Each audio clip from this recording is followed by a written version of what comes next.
안녕하세요. 커피멘토 제이스입니다. 6월 첫 강의입니다. 별거 아닌 거에 의미를 부여하는 것 같지만 뭐든지 간에 처음의 마음이 가장 중요한 듯합니다.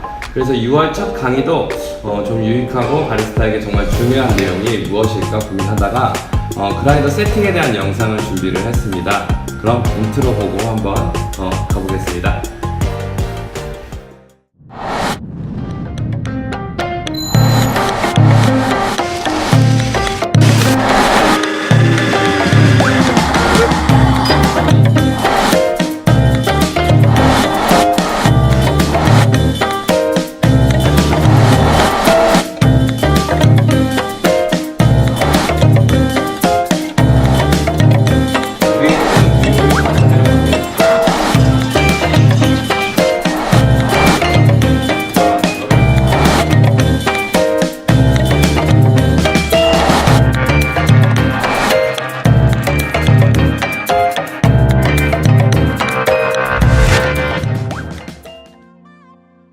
자, 그라인더 세팅에 대한 큰 카테고리를 세 가지로 한번 나눠볼까 해요. 그라인더 세팅이라는 게 솔직히 바리스타 또는 매장에서 가장 중요하게 생각되어져야 할 부분이거든요. 그렇기 때문에 가장 어렵고 까다로운 부분이기도 해요. 일반적인 상식으로 접근할 수 있는 부분이 아니라는 거죠. 그렇다고 과학적이나 분석적으로 접근할 수 있는 것도 아니에요.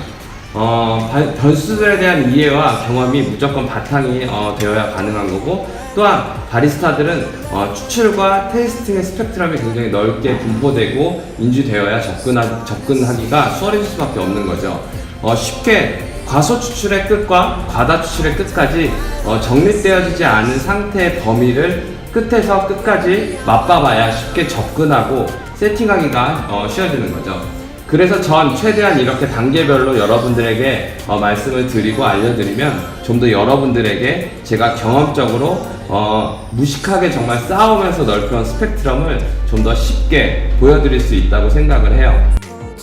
첫 번째, 우선 자동 그라인더의 기준의 변수의 통제에 대한 카테고리, 그리고 두 번째, 필터 바스켓 사이즈와 헤드스페이스의 연관성, 그리고 마지막으로는 추출 과정에서 추출 구간별 추출 속도의 인지 능력, 그리고 추출량 측정하는 이렇게 세 가지의 카테고리로 오늘 수업을 한번 진행을 해볼까 합니다.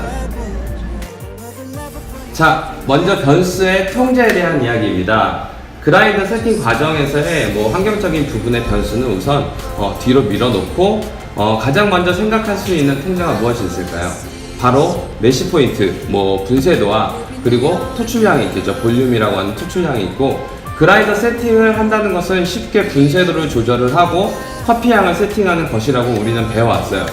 그럼 가장 기본적인 그라인더 세팅의 변수가 두 개인 거죠. 그럼 제가 질문을 하나 할게요.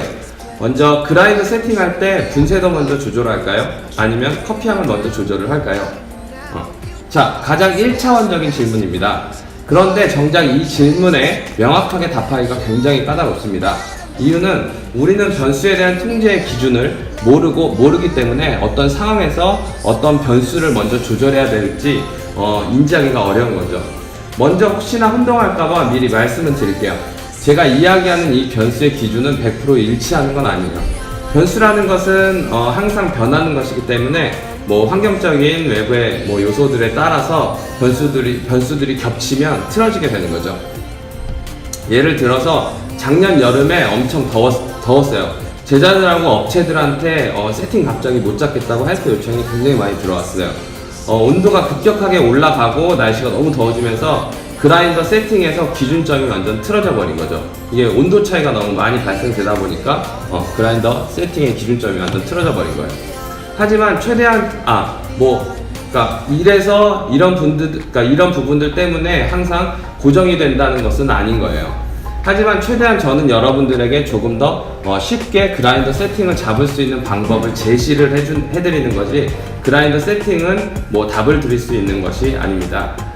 두서가 좀 길었어요. 그래서 분쇄도와 커피향의 기준 설정을 어떻게 하면 될까요?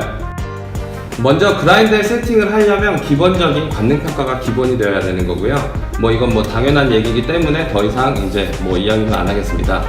맛을 봤을 때 분쇄도와 양에 대한 기준을 우리는 맛의 범주나 아니면 질감의 범주냐로 나눌 수가 있습니다. 즉 맛봤을 때 맛이 질감보다 더 나쁘냐, 질감이 맛보다 더 나쁘냐를 먼저 판단하는 거죠. 맛은 말 그대로 신맛, 단맛, 쓴맛의 밸런스적인 부분이고, 질감은 떱냐, 텁텁하냐, 날카롭냐, 거치냐 등의 느낌이죠. 이렇게 맛의 범주와 질감의 범주에서 더 많이 벗어난 부분을 체크하고, 맛의 범주가 더 많이 틀어지면 분쇄도를 먼저 조절을 하고, 맛은 그럭저럭 괜찮은데 질감이 더 틀어졌으면 커피 향을 먼저 조절을 하는 거죠. 그렇게 되면 더 많이 틀어지는 범주의 기준이 조금씩 좁혀지면서 기준점이 생기게 되는 겁니다.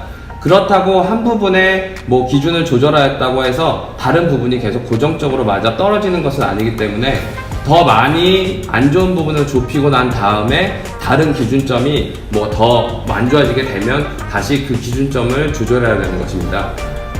분쇄도는 아무래도 입자의 표면적의 크기가 달라지는 부분이라 맛의 표현 부분에서 기준이 작용되고, 커피 향은 보통 농도에서 표현되기 때문에 전체적인 느낌이나 무게감, 바디감, 그리고 목 넘김 같은 질감에 영향을 주기 때문입니다. 좀 이해가 되셨나요? 다음은 두 번째 카테고리입니다. 두 번째는 바로 필터 바스켓과 헤드스페이스의 연관성에 대한 이야기입니다. 필터 바스켓은 보통 원스파운용 바스켓과 투스파운용 바스켓으로 나뉘죠. 우선 상업적으로 많이 쓰는 투스파운용 바스켓에 대해서만 말씀을 드릴게요. 일반적으로 투스파운용 바스켓은 14g, 그리고 16g, 18g, 20g의 더블 바스켓, 25g의 트리플 바스켓 등 사이즈가 굉장히 다양합니다. 필터 바스켓의 사이즈가 왜 이렇게 많이 존재할까요? 답은 쉽죠. 사이즈에 맞는 커피 향을 담아야 되는 거니까요. 하지만 각 사이즈에서는 허용 가능한 원두량이 존재합니다. 예를 들어 18g의 바스켓에는 18g의 커피 양만 담을 수 있는 것이 아니라 분쇄도에 따라서 플러스 마이너스 2g 정도, 맥스 양은 그 이상도 들어갈 수가 있죠. 세팅 값에 따라 달라지는 거죠. 이건 디게싱 상태, 에이징 날짜에 따라서 필터 바스켓의 정 사이즈에서 허용 가능한 맥스 범위가 달라지는 거예요. 그럼 제가 좀 전에 얘기했던 분쇄도에 따라 달라진다는 이야기는 같은 양이라도 분쇄 입자의 크기에 따라 필터 바스켓에 눌러져서 담기는 양이 달라진다는 이야기인데, 이것이 중요한 것이 아니라 이렇게 탬핑을 하고 난 다음 장착을 했을 때 그룹 헤드의 샤워 스크린과 필터 바스켓에 담긴 커피의 상부 사이에 존재하는 공간, 즉 헤드스페이스의 공간에 따라 추출 세팅이 달라집니다. 필터 바스켓에 담긴 커피 양과 분쇄도의 입자 크기에서 작용되는 저항값과 추출이 시작되면 핫워터가 우선적으로 헤드스페이스 공간에 채워지고 압력이 발생되면서 밀어내게 되거든요. 이 압력의 크기와 커피에서 작용되는 저항값의 크기의 차이에 따라 추출값이 달라지는 거죠. 저항값의 기준이 중요한 건데, 헤드스페이스의 공간이 넓어지면서 밀어내는 압력이 높아지면 저항값이 약하게 되므로 당연히 커피층은 깨지고 유지력이 약해지면서 추출은 후반부로 갈수록 굉장히 빠르게 추출되는 양상을 보입니다. 반대로 헤드스페이스 공간이 좁아지면서 밀어내는 압력이 약해지고 저항값이 높아지면 초반에 쥐어짜게 되다가 후반부에는 굉장히 추출이 느리게 될 수밖에 없습니다. 헤드스페이스에 적절한 공간을 만들어줘야 되는 것이 필터 바스켓 사이즈에 담기는 분쇄도에 따른 커피 향을 세팅해줘야 되는 이유라는 거죠. 참 이 부분도 이슈화된 지 얼마 되지 않아서 접근하기가 굉장히 어려운 부분이고, 저 또한 데이터를 만들 수 있으면 좋겠다고 하는 부분이지만 정말 커피라는 게 변수가 너무 많아서 어려운 것 같습니다. 마지막으로 추출 과정에서 추출 구간별 추출 속도의 인지 능력, 그리고 추출량 측정에 대한 이야기입니다. 어떻게 보면 앞에 두 이야기에서 유추할 수 있고 연관되어지는 내용이 듯합니다.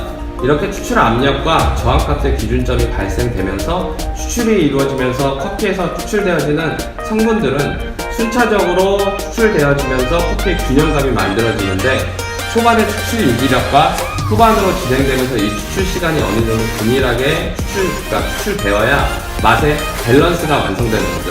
급격히 후반부 추출이 빨라진다거나 하면 분명히 앞부분의 산미품은 날카로워지고 단맛이 부족하게 되는 현상이 발생될 수 있고, 후반에 늘어지게 되면 당연히 쓴맛이 증가하거나 질감이 떨어지는 현상도 발생되는 것입니다.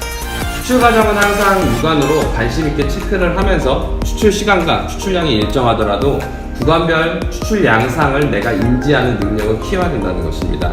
추출량은 보통 세팅한 그람수의 배수로 비례적으로 추출은 되긴 하나, 추출량은 로스팅과 깊게 연관되어지기 때문에 로스팅에서 표현할 수 있을 만큼 표현되어지는 것이 맞다고 생각합니다.